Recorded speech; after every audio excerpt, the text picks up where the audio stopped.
So today, I'm going to be ranking the top 13 best fighters in all of Game of Thrones. The show, only the main series, not House of the Dragon and not from the books. So don't expect to see people like Robert Baratheon in his prime or Rhaegar Targaryen on this list. I might do a more broader list later on. Right now, this is what I'm sticking with. Um, there's a plethora of skilled fighters in this world, and we need to get to them. We need to talk about them. But before we do, let's talk about some honorable mentions. These guys were good. They almost made my list. They just didn't, either because of lack of feats or it's literally just people talking about them. That'll be Robb Stark, Sir Bronn of the Blackwater, Syrio Forel, and Stannis Baratheon. Now, with those out of the way, let's get on with number 13, Grey Worm. He was a member of the Unsullied Army, an army of 8,000 men that didn't feel anything from pain to fear, and he was chosen among them to be their commander because they believed he was the best one out of them. He is incredibly skilled with a spear, using it like a bow staff or with throwing it. He killed several Yunkai guards with ease, as well as the Sons of the Harpy, and even led the Unsullied army into taking Casterly Rock with relative ease. However, it's a lack of good showing against a named character that puts him so low on this list. Still, really good, and I love him.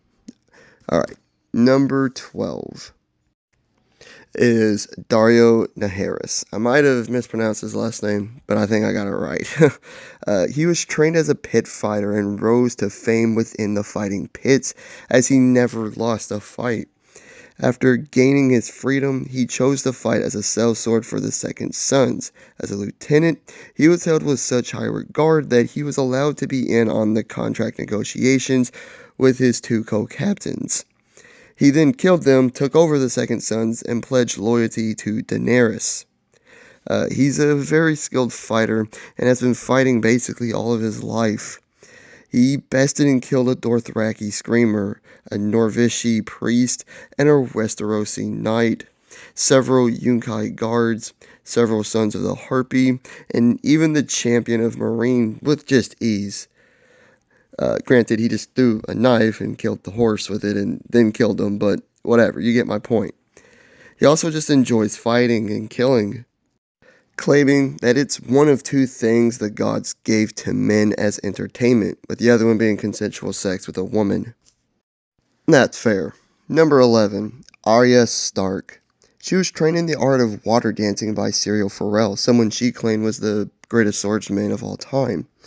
And she kept up with her training throughout the series to really hone her skills. This style of swordsmanship, plus her little and light sword needle, was a perfect combination for her small and agile size. She's killed several people, including Marion Trant and other royal knights. She became a formidable fighter with a staff while blinded, and she even matched Brienne of Tarth while sparring, besting her a couple of times beforehand. And during her time with the many-faced god, she became a lethal assassin, mastering espionage and stealth while in the process. Her greatest advantage is her small size and the fact that most people underestimate girls in a fight. She assassinated Walder Frey and basically destroyed House Frey altogether. She assassinated Lord Baelish, and she was the one to kill the Night King, destroying the undead army and ending the Long Night. What she lacks is experience and physical strength. At number 10, Ser Jorah Mormont. After helping Robert Baratheon in his rebellion, King Robert knighted him, and he became the Lord of Bear Islands. And while he lost all his titles after doing some scandalous things, he was a true knight through and through, serving Daenerys Targaryen until the very end. He actually never lost a 1v1 fight that we saw. He bested and killed several Sons of the Harpy and Yunkai guards, a Dothraki warrior, and he fought his way through a fighting pit and won, despite being weakened by the grayscale disease. He also fought and killed dozens of White Walkers and refused to die until they were finally defeated, defending his queen until he took his last breath. What a guy, dude. Number 9, Khal Drogo. Drogo was a Khal, or a warlord of the Dothraki, the famed nomadic horse lords of Essos. They are fierce, skilled, unrelenting, and savage warriors, and Drogo led them. He was a legendary warrior and was never defeated in one-on-one combat. You could see this by the fact that his braids had never been cut. He was very skilled with the Dothraki weapons and even killed an armed man in seconds with just his bare fist. Dude ripped out a dude's tongue through his throat, okay, with one hand, okay. He was also just incredibly fearless and ruthless.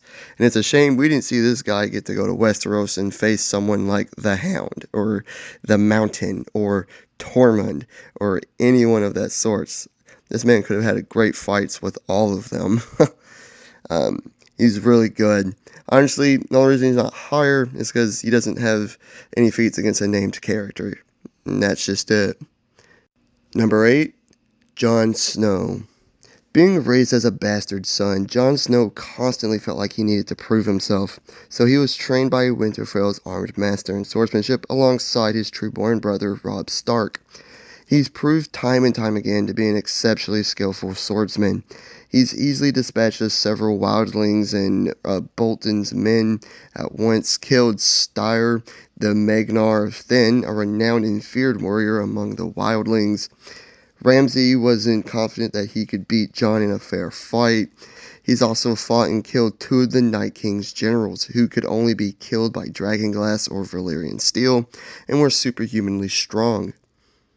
He would become the Lord Commander of the Night's Watch, and then the King of the North, and alongside Daenerys led a massive army consisting of the Northern armies, Wildlings, Dothraki, Unsullied, and the Vale in the war against the dead.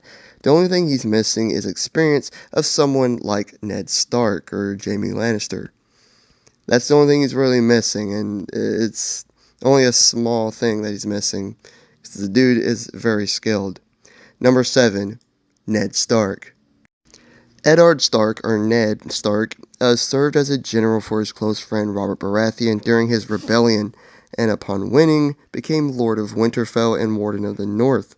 He would later become Hand of the King and Protector of the Realm. He was an incredibly skilled and honorable swordsman and commander with decades of experience training and fighting alongside Robert Baratheon at the Vale. And while he died before he could really show us anything that he could do, he did match Jaime Lannister. Jaime Lannister in his prime, when he had both hands and was considered to be like the best of the best. I'll come back to him later, but Ned matched Jaime in a brief fight and only lost because one of Jaime's men helped out. And in his prime, he held his own with Sir Arthur Dayne, who I'll also come back to later. And while he was just barely hanging in there against the legendary swordsman, he wasn't completely outmatched. Ned Stark I don't think people talk about how skilled of a fighter he was. Dude is very skilled and experienced and definitely deserves to be on this list. Just not that high up. He made it to the almost halfway point. But anyways, that was Eddard Stark, and he was taken from us too soon. Number 6, Brienne of Tarth. She is a very powerful and skilled swordswoman, one of the very best in Westeros today. She won a tournament to join Renly Baratheon's King's Guard, and even beat his Lord Commander of the King's Guard, Sir Loras, who should honestly be an honorable mention, but he didn't do anything in the show, so she bested Jaime Lannister, like I said before, one of the very best of all time. Granted, he was in chains, but he was still confident in himself that he would win. Jaime also mentioned how good she was. He said she was graceless, but she was still good. She also bested the Hound, Sandor Clegane, one of the strongest and most ruthless fighters and swordsmen in the country. Granted, Sandor was tired from the traveling, but still impressive because of just how dangerous he is. And by the end of it, she was finally knighted by Jaime Lannister, something that should have happened seasons ago. But it was just a true testament to her strength, skill, and overall power while in combat. And speaking of the Hound, at number 5, Sandor Clegane. The Hound is one of the most feared, fierce, skilled, and dangerous warriors in Westeros who enjoys legally killing people, whether it's as a soldier or as a bodyguard. He gutted his first victim when he was just 12 years old, and has been doing it ever since. Well, until he died, of course.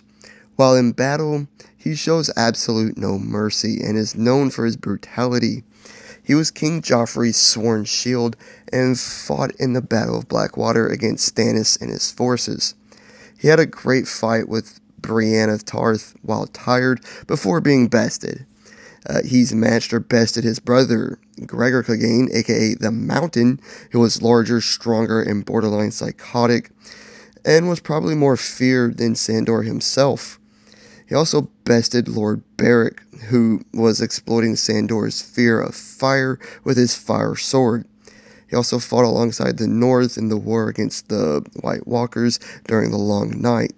I put him above Brienne because although she won their fight, he was tired and still nearly beat her.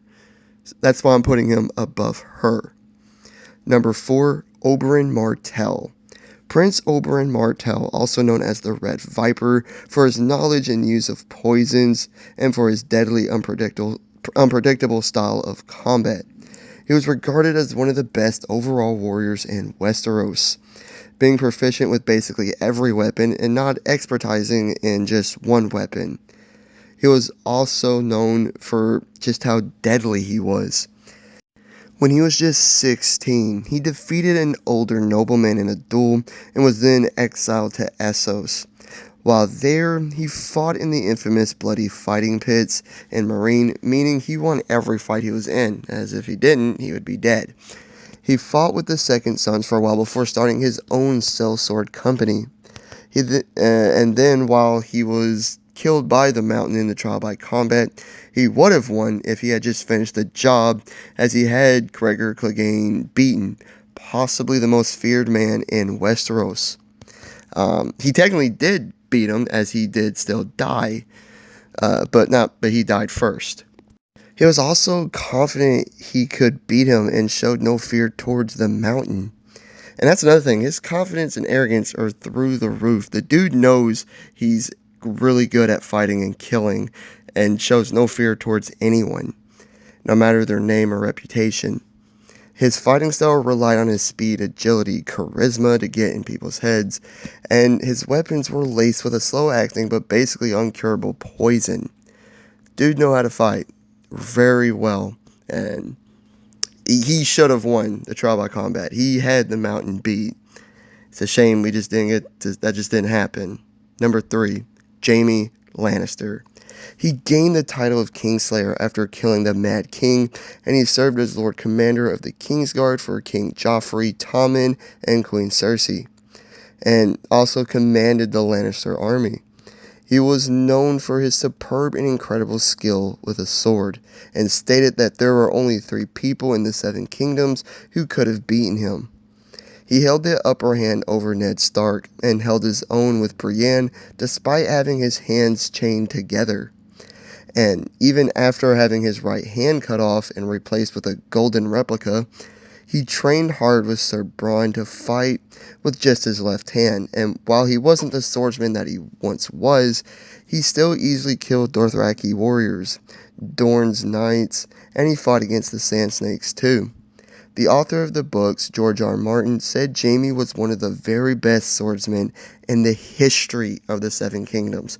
Not just in the show, but in the entire history. That has to amount to something. Yeah, Jaime was very good. Next, at number 2, we have Sir Barristan the Bold Selmy. He served in the Kingsguard for 40 years and was Lord Commander of it for several years as well. When he was just 16, he beat Sir Duncan the Tall. He beat and killed Maelys Blackfyre, who was strong enough to rip off heads as well. He was considered to be one of the very best swordsmen of all time, and Bran Stark believes him to be the best knight who had ever lived. His skill was even comparable to the highly acclaimed Sir Arthur Dane. And even at his older age, the dude was still highly regarded and was able to kill several sons of the Harpy before his eventual death. Even while injured, he still moved with great grace and swiftness, killing several of them. Sir Barristan the Bold Selmy was just legendary. He was just legendary. 40 years on the King's Guard is nothing to scoff at, and that's a lot of experience to have. And some might argue that he deserves the number one spot, and that's a fair argument, but in my opinion, this man does. Sir Arthur Dane at number one. This guy is quite possibly the most legendary swordsman of all time. He served as one of the Mad King's Kingsguard and is regarded as the best knight and swordsman to have ever lived, even by Ned Stark. Ned Stark said he was the greatest. We know he defeated the Smiling Knight in a duel, and the Smiling Knight was kind of like the Mountain in terms of how dangerous and psychotic he was. He was so skilled, in fact, that he was capable of dual-wielding long swords with great proficiency. He more or less single-handedly fought off Ned Stark, Helen Reed, and Ned's 4 bannermen, easily cutting down 3 or 4 of them and holding the upper hand over Ned Stark. He only lost because Howland stabbed him in the back.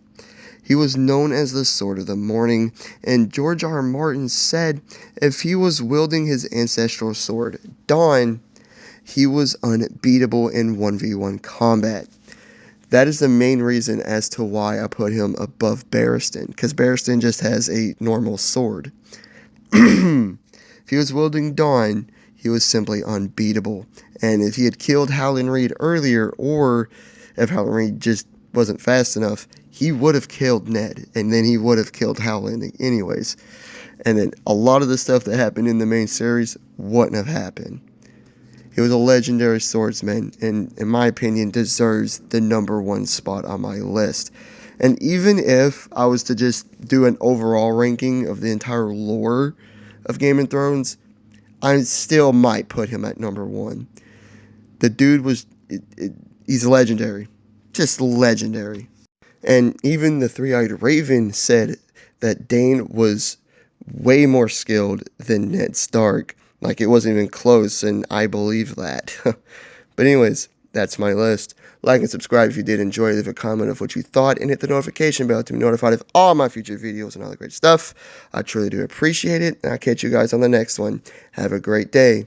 Peace.